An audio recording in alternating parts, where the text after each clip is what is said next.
இப்போது புதிய அறிமுகம் ஆச்சி ஹோட்டல் சாம்பார் 50 கிராம் ரூபாய் 20 மட்டுமே. தற்பொழுதைய முக்கிய செய்தி, புதுச்சேரியில சட்டமன்ற தேர்தலுக்கு தேமுதிகவிற்கு முரசு சின்னம் ஒதுக்கீடு செய்யப்பட்டிருக்கு. புதுச்சேரி சட்டமன்ற தேர்தலில் தேமுதிகவிற்கு முரசு சின்னம் ஒதுக்கீடு செய்யப்பட்டிருக்கு. கூடுதல் விவரங்களோட செய்தியாளர் ரமேஷ் இணைந்திருக்கிறார். ரமேஷ் வணக்கம். இந்த சின்னம் ஒதுக்கீடு தொடர்பான முழு விவரங்களை பதிவு செய்யுங்க. தேமுதிகவுக்கு புதுச்சேரி சட்டமன்ற தேர்தலில் போட்டியிடுவதற்காக முரசு சின்னம் ஒதுக்கீடு செய்து தேர்தல் ஆணையம் அறிவிப்பை வெளியிட்டிருக்கிறாங்க. தேமுதிகவை பொறுத்த வரைக்கும் தமிழ்நாட்டிலையும் புதுச்சேரியிலையும் சட்டமன்ற தேர்தலுக்கு போட்டியிடுவதற்கான பணியில தீவிரமா இருக்கிறாங்க. இந்த நிலையில தேர்தல் ஆணையம் ஒவ்வொரு கட்சிக்குமே அந்த சின்னத்தை ஒதுக்கக்கூடிய பணியில தீவிரம் காட்டி வராங்க.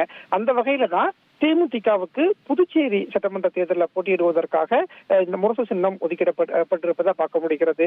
அதே மாதிரி நாம் தமிழர் கட்சிக்கும் புதுச்சேரியில போட்டியிடுவதற்கு விவசாய சின்னம் ஒதுக்கி தேர்தல் ஆணையம் ஒரு அறிவிப்பு வெளியிட்டிருக்கிறத பார்க்க முடிகிறது.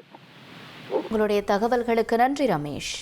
இப்போது புதிய அறிமுகம் ஆச்சி ஹோட்டல் சாம்பார் 50 கிராம் ரூபாய் 20 மட்டுமே.